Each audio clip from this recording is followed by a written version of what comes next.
David nos decía en el bloque anterior y parafraseaba a Mandela, el silencio de los buenos. A su vez Yuri preguntaba, ¿y qué es lo que hacen dentro de las logias? ¿Cuánto más se puede hablar de esto? ¿Cómo se conjugan estas dos cosas? ¿Qué hacen para no mantener a los buenos en silencio entonces? Por más que usted decía que por entrar en la masonería no son todos buenos, ¿no? ¿Qué hacemos para que los buenos dejen de ser silenciosos? Y bueno, ese es el objetivo de la masonería. El masón debe comprometerse con la sociedad. Debe comprometerse de tal modo que trate de incidir, no políticamente, sino trate de incidir en que se llegue a una armonía entre los seres, entre los hombres que integran una determinada sociedad. Y esa armonía se logra justamente cuando el hombre se trata de perfeccionarse a sí mismo. Y esas son las bases de nuestros estudios. Estudios filosóficos, si ustedes quieren. Yo en realidad, cuando se habla de que la masonería es una institución filosófica, no creo que sea tan así. No constituye un sistema filosófico propiamente dicho, sino que se trata de algo más simple, una filosofía para la vida. Para que el masón pueda desarrollarse él, actuar dentro de su familia en primer lugar, y después dentro del contexto en el que se encuentra, en su lugar de trabajo o en otros lados, sin decir que es masón, pero que trate de ser un referente dentro de la sociedad. Si ustedes son muy jóvenes, yo soy mucho más viejo que ustedes, pero cuando yo era chico, cuando éramos chicos, nosotros teníamos referentes, hombres que eran referentes en el liceo, en la escuela, en la política, que tenían una grandeza enorme. Yo iba al liceo, a preparatorios, y tomaba el ómnibus, y en la parada en donde yo tomaba el ómnibus, esperaba el ómnibus Germán Barbato, y se iba a la intendencia en ómnibus. Son cosas muy simples. Sí, pero muy significativas. Pero demuestran algo. Claro. Pero esto es muy interesante lo que usted está planteando, porque ese Uruguay, por momentos, ese Uruguay que usted menciona, el de los referentes, y de alguna manera esto se vincula también al de los valores. Había aquí determinados valores, conductas, actitudes, ¿verdad?, como mayor tolerancia, respeto, ¿verdad?, que uno advierte que se han ido diluyendo en nuestra sociedad. Y también el tema de los referentes. ¿Cuáles son los referentes morales? No hablamos de las autoridades, sino la jerarquía que nace del hombre. Ética. Entonces, ¿cómo se adapta a estos nuevos desafíos la masonería, que de alguna manera también son los que tiene la sociedad en su conjunto? Porque usted lo ha mencionado, y es cierto, los programas que hemos estado tratando a lo largo del ciclo están anclados en los grandes desafíos y problemas de la sociedad de nuestros tiempos. Y la gente sigue sin tener una respuesta, alguien, un faro en el medio de la oscuridad que diga, señores, tomemos este camino. Uno puede intuir que la educación es una clave, pero ¿cuáles son las respuestas que puede dar la masonería a esto? Claro, yo creo que tiene que haber un cambio. ¿Cómo? ¿Cómo se realiza el cambio? En esas etapas que yo le decía, en este momento la masonería especulativa tiene como base, como principio fundamental, que la razón es lo que marca la vida de los hombres. Y es cierto, yo no reniego de la razón absolutamente para nada.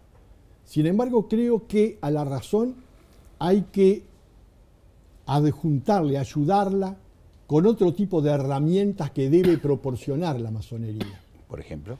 Ese tipo de herramientas son espirituales. La intuición, por ejemplo. Es decir, fortificar al ser humano como un hombre espiritual. Y a eso iba cuando antes de iniciar este programa hablábamos un poco de que yo pensaba, y es una cosa absolutamente mía, no comprometo a la institución. Creo que la masonería debe llegar a una tercera etapa. Ya pasaron 2 etapas. Esta masonería especulativa que propicia la razón como herramienta fundamental para el conocimiento, debe convertirse y se convertirá en mayor o menor tiempo, no importa, pero va a llegar a esta etapa, en una masonería espiritual, en donde el ser humano llegue a la armonía con los demás, una armonía consigo mismo, una armonía con los demás integrantes de la sociedad.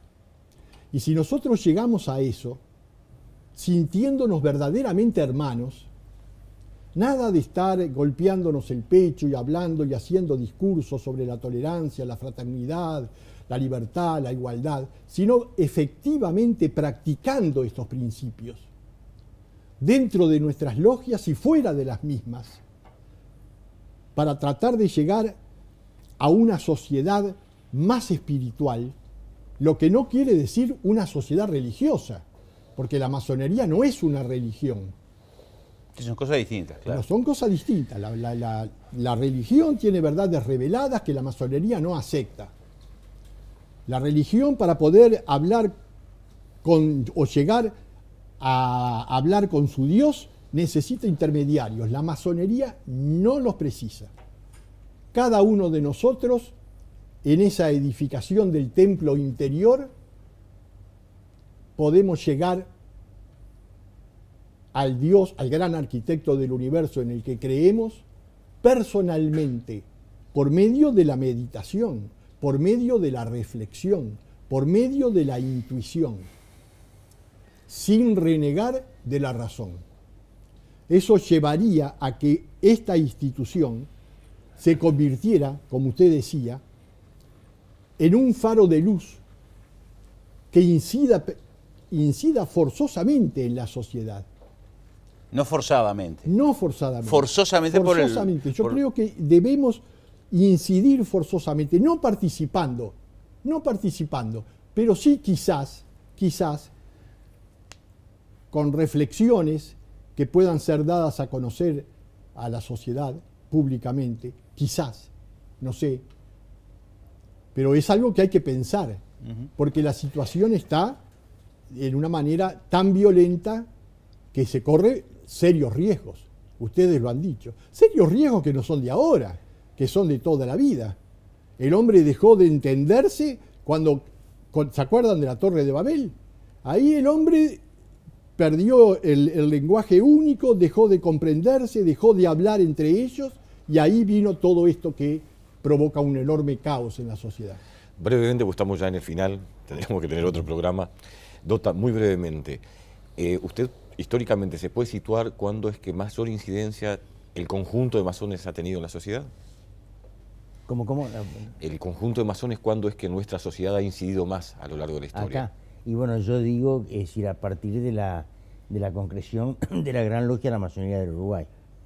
Ahí, digamos, comienza... ¿Cuándo fue eso? Eso en 1856, que fue el año en el cual se inaugura el Teatro Solís, ¿verdad? El año en el cual, es decir, comienza una etapa de reconstrucción nacional a pesar de los odios políticos, a pesar de los enfrentamientos. Esa inauguración, y la masonería también se inaugura en el año en el cual se inicia la presidencia del presidente Gabriel Antonio Pereira, grado 33, y los odios imposibles de... Porque además otra cosa, vamos a entendernos, la masonería no es un cuerpo de ángeles, según yo lo veo desde mi disciplina histórica, ¿no? Es decir, hay personas de muy diferente extracción y además, yo diría, hay masones buenos y hay masones malos. Un corte de la sociedad, dice Hubieron masones buenos y hubieron masones malos en la historia del Uruguay, de la Argentina, del Brasil, del mundo, ¿verdad? Es que quizás, y por lo que uno puede ir entendiendo a partir de lo que ustedes dicen, en cada uno de los seres humanos radica, ¿verdad?, una cuota de bondad y una cuota de maldad. Leyendo una leyenda cherokee hace mucho tiempo, un abuelo con su nieto le contaba que en todos nosotros viven dos lobos, uno bueno y uno malo, que están en lucha permanente, y el nieto le preguntaba, ¿y quién gana finalmente? Y el abuelo le contestaba, el que tú alimentes. Y yo creo entender que va por ahí un poco, en el sentido de decir, alimentar el lobo bueno. ¿Es así? Claro.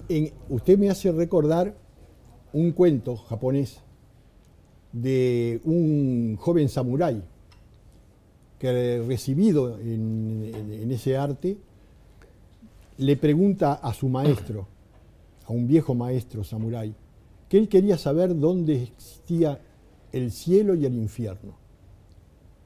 El viejo samurái le empieza a contestar destratándolo, diciéndole que quién era él para interesarse por esos problemas.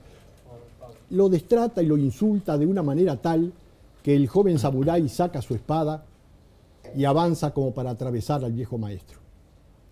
El viejo maestro entonces se levanta y le dice, ¿ves? Estás en el infierno.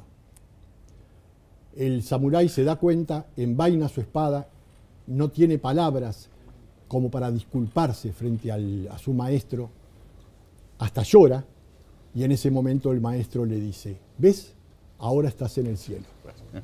Interesante. Kailabe, Dota, le queremos agradecer muchísimo esta presencia aquí junto a nosotros para poder compartir con la gente este tema que tenía tantos velos y tantas cosas que nunca se habían dicho. Agradecemos que por primera vez un grado 33 de la cara ante cámaras para hablar de todos estos temas. Este es un aspecto medular, ¿no? Por primera vez en la historia de la televisión uruguaya, la masonería se presenta para, bueno, tratar de ilustrar, abrir un libro que seguramente, a partir de lo que descubrimos ahora, tiene muchas más páginas escritas. El próximo domingo vamos a estar hablando sobre el Uruguay que queremos, que soñamos, que pretendemos. El Uruguay que se pretende sobre todo y en base a el futuro. ¿Cuál es el futuro? El que se cimienta hoy. El de la educación, por ejemplo. Eber Gato y Leonardo Guzmán nos estarán acompañando el próximo domingo aquí, así que los esperamos nuevamente para compartir estos desafíos. Somos gente de palabra.